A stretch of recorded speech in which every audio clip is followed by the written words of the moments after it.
So hello and welcome back students to AI Education and Study with Anas sir. Today I will be starting class 12 Political Science chapter number 4 Bharat के विदेश संबंध। और अपनी आज की इस क्लास के अंदर इस कंप्लीट चैप्टर को एक वन शॉट वे के साथ हम समझने वाले हैं।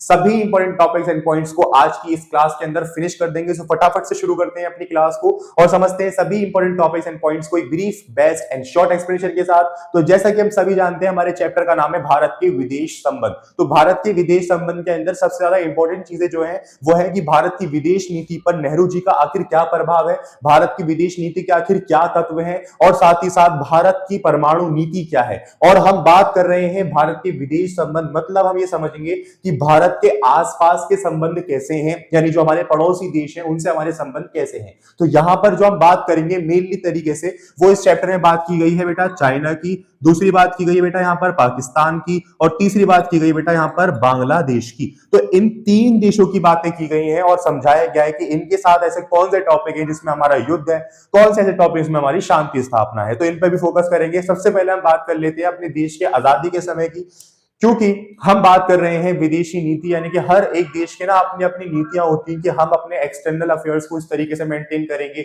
हम अपने देशों के साथ, बाहरी देशों के साथ संबंध बनाने के लिए ये सारे कार्य करेंगे। बहुत सब चीजें होती है, सभी देशों के अपनी अलग अलग है।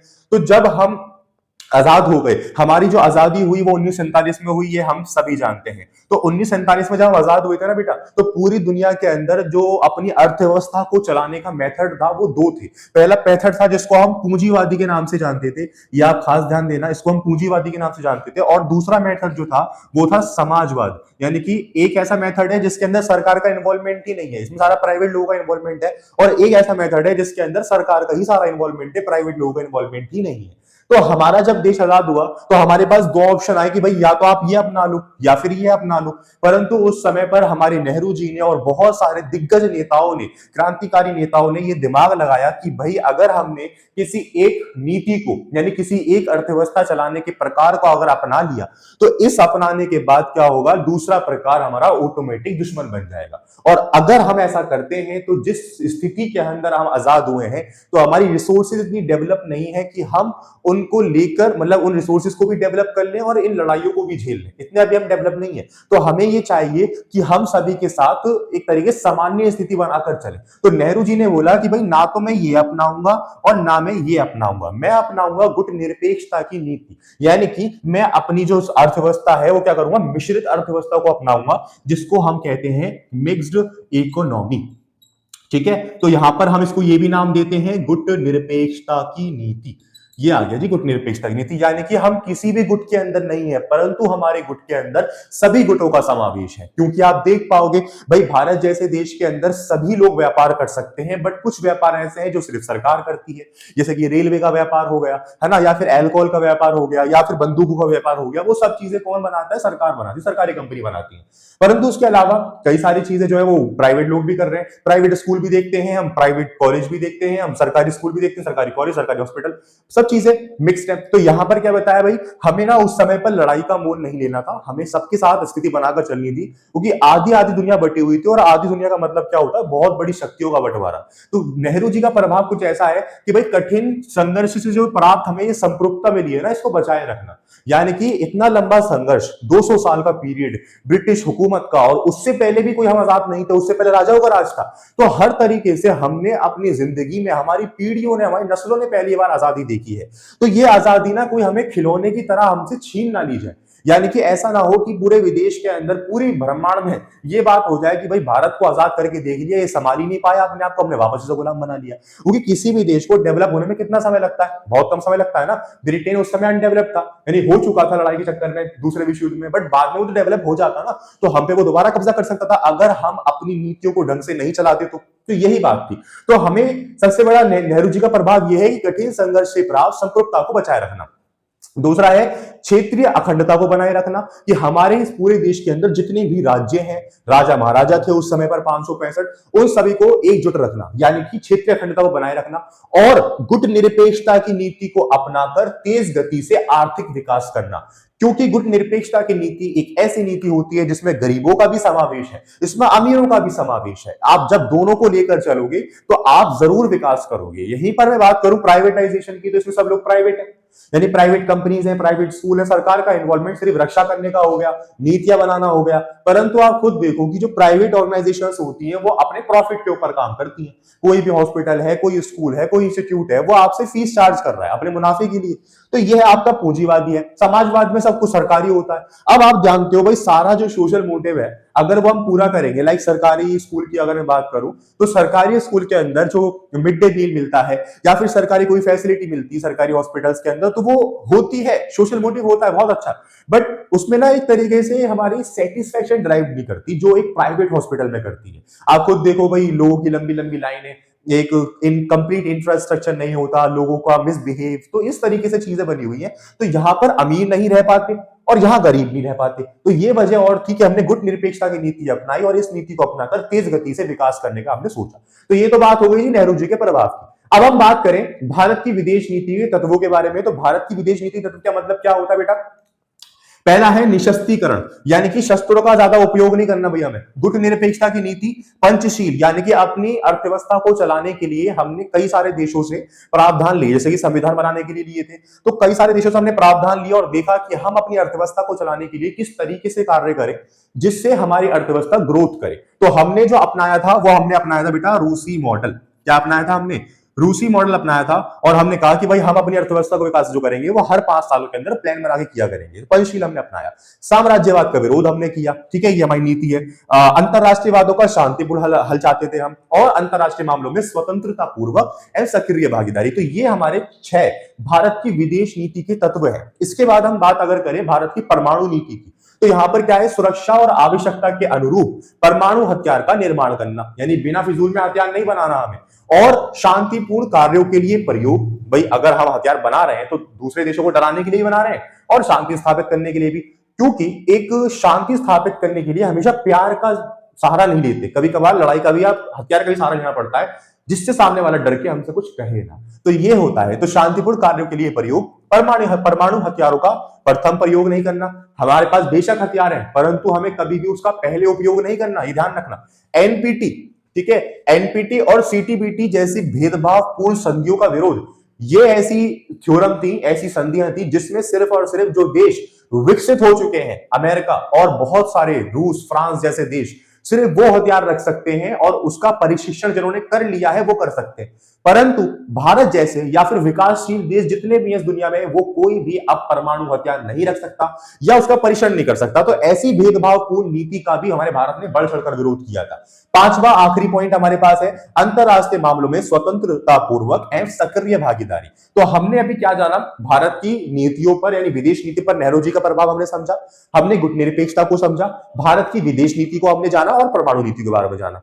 तो अगर मैं आपको बताऊं कि 1955 के अंदर, यहां पे अगर हम गुट निरपेक्षता को और अच्छे समझना चाहें ना, तो हम यहां पे क्या कहेंगे कि गुट निरपेक्षता के अंदर हम 1955 की अगर बात करें, अगर इसके विस्तार की अगर बात करूं, तो इंडोनेशिया के बाडुंग शहर के अंदर एक तरीके से इसकी नींव रखी गई थी। इसकी नींव रखी गई थी 1955 के अंदर, और 1961 के अंदर ये पूर्ण रूप से जो है वो कार्य में आया था। और ये 1961 के अंदर जो पूर्ण रूप से कार्य में आया था वो आया था बेलग्रेड के प्रथम गुट निरपेक्ष राजनेता के साथ। इस आंदोलन का औपचारिक प्रारंभ हो गया था, यानी कि 1955 में इसकी नींव रखी गई थी इंडोनेशिया के बाडुंग शहर में, और 1961 के अंदर ये प्रॉपर तरीके से औपचारिक तौर पर, लीगली तौर पर कार्य में आ गया था 1961 में। ठीक है जी, तो ये हमारे पास गुट निरपेक्षता का एक कंप्लीट टॉपिक था।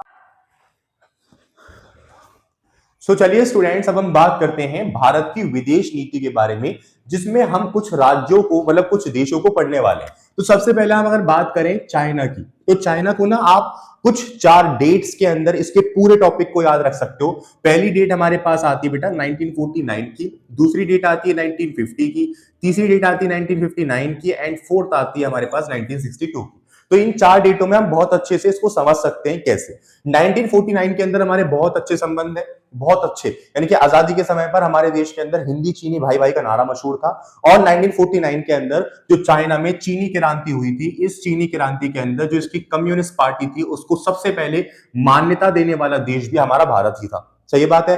परंतु हमारे भारत के बीच में और चाइना के बीच में एक देश आता था, उस देश को हम तिब्बत कहते थे। यह आप ध्यान दीजिएगा, उस देश को हम तिब्बत कहते थे। यानी भारत और चाइना की मध्यवर्ती के बीच में एक राज्य आ रहा है जिसका नाम है तिब्बत। अब क्या किया, चाइना ने जैसे अपनी कम्युनिस्ट पार्टी डेवलप करी और हमारे रिलेशन बहुत अच्छे थे, नेहरू जी का बहुत इनके ऊपर भरोसा था और यही वजह थी कि चाइना तिब्बत से इतने अच्छे रिश्ते होने के बाद हमने अपनी वहां पर अपनी सेना भी बहुत कम लगा रखी थी। ठीक है, अब क्या हुआ, 1950 का समय आया और 1950 में चीन ने तिब्बत पर हमला करना शुरू कर दिया।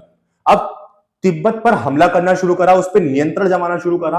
तो तिब्बत के ना एक धार्मिक गुरु थे जिनका नाम था दलाई लामा।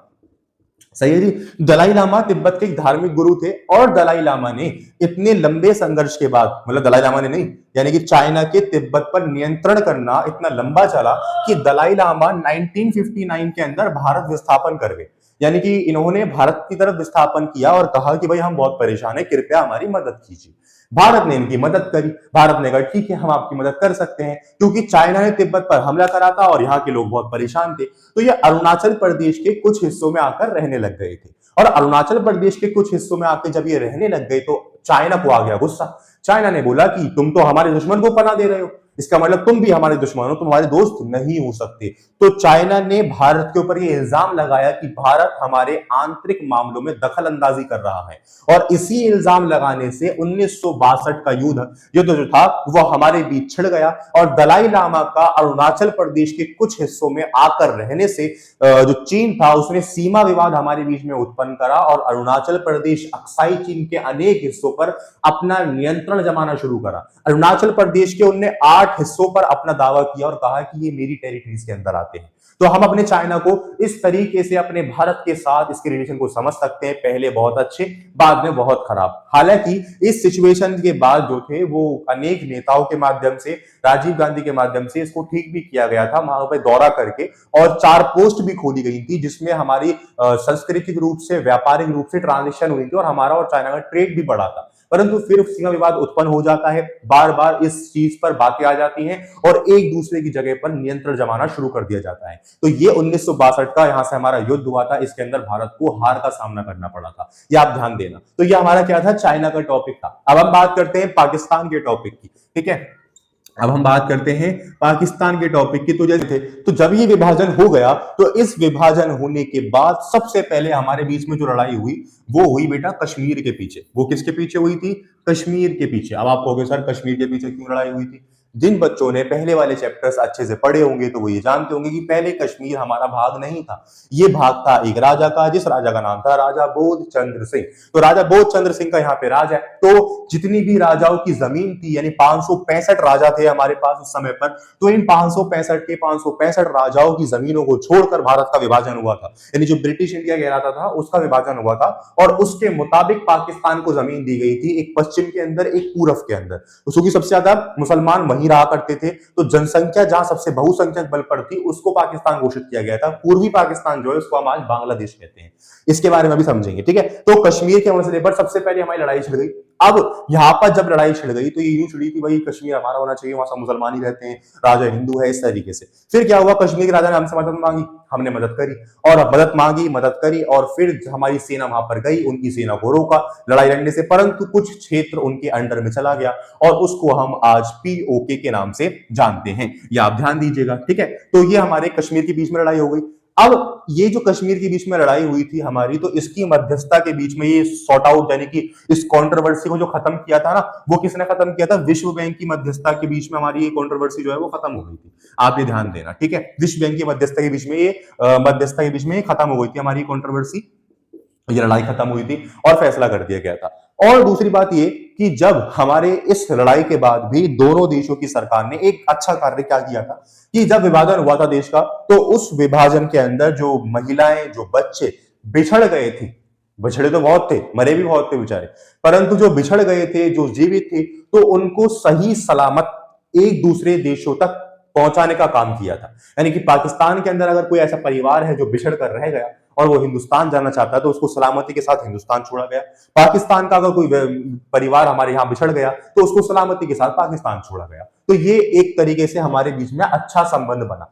अब ये अच्छा संबंध जो बन गया बहुत अच्छी बात है, परंतु सितंबर के महीने में जनरल अयूब खान के समय पर फिर से कश्मीर पे हमला कर दिया गया। क्या सितंबर के महीने में फिर से जो था कश्मीर पे हमला कर दिया। जनरल अयूब खान उस समय प्रधानमंत्री थे और हमारे देश के अंदर लाल बहादुर शास्त्री जी थे।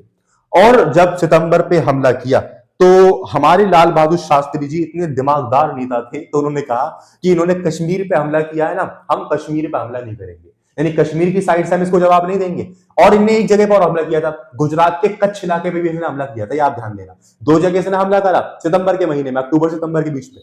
अब जब ये बात हुई देश के अंदर, ये समय चल रहा है 1900 का, 1900 का समय हमारे लिए बहुत खतरनाक का समय था, ये ध्यान रखिएगा। तो जब उसने दो जगह से हमला करा, तो लाल बहादुर शास्त्री जी बहुत शांत और दिमागदार नेता थे, उन्होंने कहा कि हम दोनों जगह से हमला नहीं करेंगे, हम हमला करेंगे पंजाब की साइड से। यानी कि 1966 के अंदर क्या किया, हमने पंजाब की साइड से हमला कर दिया, और पंजाब की साइड से हमला करके हमारी सेना लड़ते लड़ते लड़ते लड़ते पाकिस्तान के लाहौर तक पहुंच गई। और जब सुबह हुई तो देखा चारों तरफ तो उर्दू उर्दू लिखी हुई है। तो 1966 के युद्ध के अंदर जब हमारी सेना पाकिस्तान तक पहुंच गई लड़ते लड़ते, और जनरल आयूब खान की सभी सरकारों को और वहां की सेना को सबक सिखा दिया कि भाई लिमिट में रहो, तो ये चीज देखकर जो था वो ये युद्ध विराम घोषित कर दिया हमारे लाल बहादुर शास्त्री जी ने, और अपनी पूरी की पूरी सेना को वापस बुला लिया। चाहते तो उस समय नियंत्रण में ले लेते, पूरे लाहौर के साथ नियंत्रण में ले लेते, परंतु हमने युद्ध विराम घोषित किया क्योंकि हम किसी तरीके से कोई लड़ाई नहीं चाहते थे। तो 1966 के अंदर युद्ध विराम घोषित किया, अपनी सेना को वापस लिया, और प्रॉपर तरीके से ये ताशकंद समझौता हुआ हमारे बीच में, जो रूस की मध्यस्थता के बीच में हुआ था। तो ये जो रूस की मध्यस्थता, दूसरी लड़ाई जो हुई 1966 की, वो हुई बेटा रूस की मध्यस्थता के बीच में, ये लड़ाई हमारी खत्म हुई थी, आप ध्यान देना। रूस ने अपने एक राज्य के बीच में इस कंट्रोवर्सी को खत्म कर दिया था, जिसको हम ताशकंद कहते हैं, और इस समझौते को हम ताशकंद समझौते के नाम से भी जानते हैं। इतना समझ गए? तो हमने अब तक बेटा क्या समझा, और हाँ, लाल बहादुर शास्त्री जी की ताशकंद समझौते के बाद एक रहस्यमयी मौत भी हो गई थी, क्योंकि एक ये पता नहीं लग पाया था कि उनका जो निधन हुआ है वो कैसे हुआ है। जब भारत आए थे उनका शरीर नीला पड़ा हुआ था, जो अपने आप में एक रहस्य में है, क्योंकि बहुत सब सिचुएशन होती है देखो राजनीति के अंदर। तो ताशकंद समझौता हुआ, उसके बाद जहां वो विश्राम कर रहे थे फिर वो वहीं विश्राम करते हुए ही रह गए। तो ये चीज बहुत आज भी एक रहस्य बनी रहती है, चर्चा का विषय बनी रहती है कि आखिर कैसे।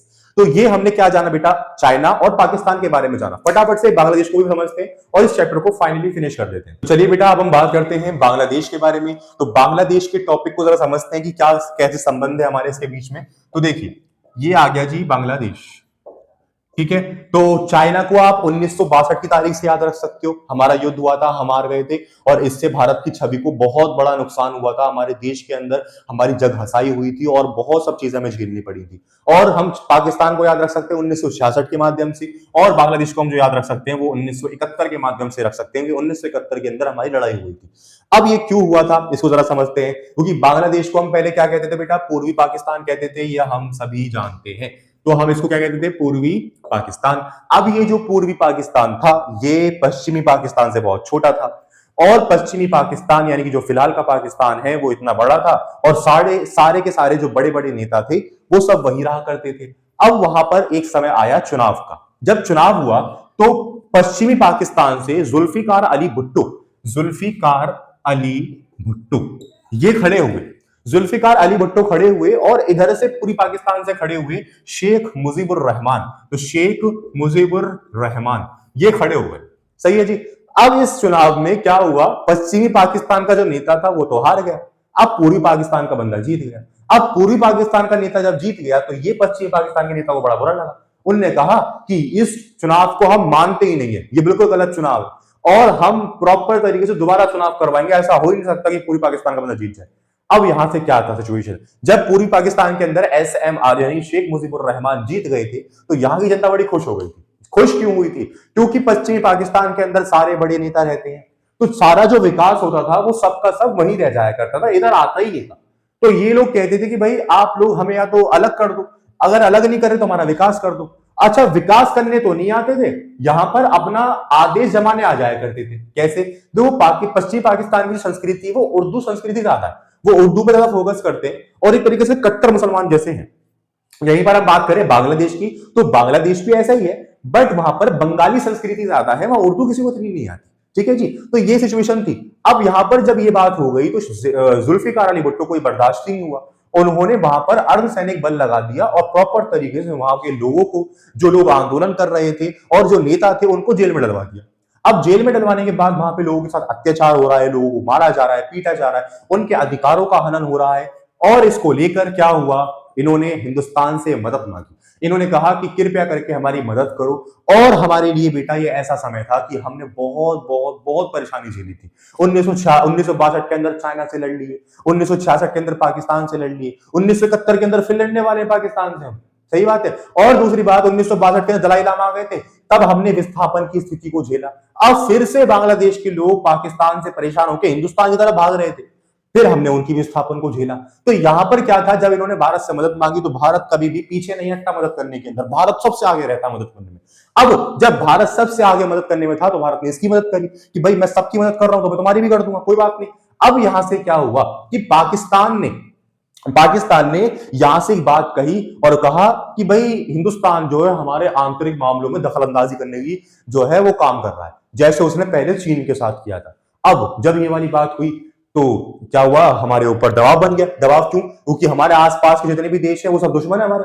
कैसे कैसे क्या? पाकिस्तान हमारा पड़ोसी है, चाइना हमारा पड़ोसी, चाइना से भी हम लड़ लिए, पाकिस्तान से भी लड़ लिए, अब तो सब दुश्मन दुश्मन। अब पाकिस्तान की सपोर्ट में कौन रहता है? अमेरिका रहता है। तो अमेरिका के पास पाकिस्तान के बंदे ने फोन करा और अमेरिका राष्ट्रपति का जो समझ लो सीधा हाथ था, यानी सबसे खास बंदा था, जिसका नाम था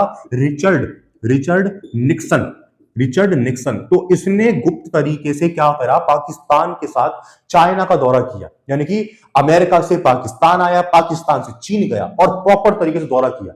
जब भारत ने देखा कि अब मेरे आसपास तो सारे देश मेरे खिलाफ जा रहे हैं और एक गुप्त तरीके से 3 ध्रुव बन रहे जो मुझसे लड़ लें, ताकि ये विभाजन ना हो, मतलब ये जो इनके लिए हम आवाज उठा रहे हैं वो ना हो, तो भाई हिंदुस्तान ने क्या किया, हिंदुस्तान ने रूस के साथ 20 वर्षीय दोस्ती का संबंध बनाया। यानी कि हमारे बीच के अंदर क्या हुआ, हमारे और रूस के बीच के अंदर 20 साल का एग्रीमेंट हुआ। और ये 20 साल का एग्रीमेंट ऐसा एग्रीमेंट था कि भाई अगर हमारे ऊपर कोई परेशानी आती तो आप हमारी हेल्प करोगे, ये बात हो गई। अब जब 1971 का समय चल रहा था, 1971-72 का, जब रिचर्ड निक्सन ने ये काम शुरू करा, यानी कि 3 ध्रुव का दौरा किया और भारत ने 3 धुरी बनते हुए देखा अपनी लड़ाई के सामने, और भारत अकेला सामने 3 भारी भरकम देश, तो हमने किसकी हेल्प ले ली? हमने रूस की हेल्प ले ली। तो हमने जब रूस की हेल्प ली तो ये रूस की हेल्प देखते ही जितनी भी 3, 4, 5, 10 धुरी बन रही थी ना, वो सबकी सब पीछे हट गई, क्योंकि हमारे भारत की सपोर्ट में रूस आ गया था। और रूस ने अपनी सेना के माध्यम से और साथ ही साथ हर तरीके से अपनी बात रखने के माध्यम से भारत को फुल सपोर्ट किया था कि हम तुम्हारा फुल सपोर्ट करेंगे। और विश्व की आंख में आंख डालकर भारत ने 1971 यानी कि 1971-72 की लड़ाई लड़ी पाकिस्तान से और बांग्लादेश को पूर्ण रूप से एक लोकतांत्रिक देश बनाकर छोड़ दिया। और तब भी भारत ने क्या किया, भारत चाहता तो 1971-72 के अंदर पूरे बांग्लादेश को अपने अंदर में ले लेता, परंतु उसने ईमानदारी निभाई। उसने ईमानदारी क्यों निभाई? क्योंकि वो चाहता था कि मेरा नाम इसमें ना आ जाए कि मैंने किसी देश की मदद करी परंतु बाद में उस पर ही अपना नियंत्रण कर लिया। पूरे बांग्लादेश को, यानी ढाका राजधानी है बांग्लादेश की, पूरे ढाका को हमारे देश के सैनिकों ने चारों तरफ से घेर लिया था और पाकिस्तान से लड़ाई लड़ ली थी। और पाकिस्तान को हराकर इस युद्ध के अंदर भी हमने बांग्लादेश को आजाद कर दिया और कहा कि भाई तुम आजाद हो, तुम अपना अलग देश बनाओ, अलग नाम रखो, अलग संस्कृति रखो, अलग कुछ भी संविधान बनाओ, हमने तुम्हारी मदद करनी थी सो हमने मदद कर दी। तो यहां से क्या हुआ था कि हमने बांग्लादेश के साथ अपना अच्छा संबंध निभाया, परंतु आज के समय में हमारे कई तरीकों से बांग्लादेश से लड़ाई हो जाती है। जैसे कि भाई ट्रेड सिस्टम अगर बात करूं तो बांग्लादेश अपने ऊपर से हवाई जहाज जाने नहीं देता या फिर अपने आसपास सेना नहीं जाने देता। भारत को बहुत एक्सपेंस करना पड़ता है अपनी सेना को दूसरी तरफ भेजने के लिए, क्योंकि बांग्लादेश जो है वो बीच में ही तो है, इधर ही भारत, तो बहुत लंबा एक्सपेंस करना पड़ता है। तो ये थोड़ी सिचुएशन खराब रहती है हमारी। और ये जो सारा समय चल रहा था बांग्लादेश का, उसमें हमारे देश की जो प्रधानमंत्री थी वो थी इंदिरा गांधी। तो इंदिरा गांधी ने 3 जुलाई को जुल्फिकार अली भुट्टो के साथ शिमला समझौता करा और उस शिमला समझौता के अंदर युद्ध को खत्म करा और शांति की बहाली करी। तो ये हमारे बांग्लादेश का टॉपिक था। तो ये हमने क्या जाना बेटा, कंप्लीट तरीके से भारत के विदेश संबंध को हमने समझा। सारे डाउट्स आपके क्लियर हुए हो मैं ये मानता हूं, बट फिर भी कहीं कोई छोटा सा भी डाउट रह गया हो तो आप मुझे कमेंट सेक्शन के अंदर बता दीजिएगा।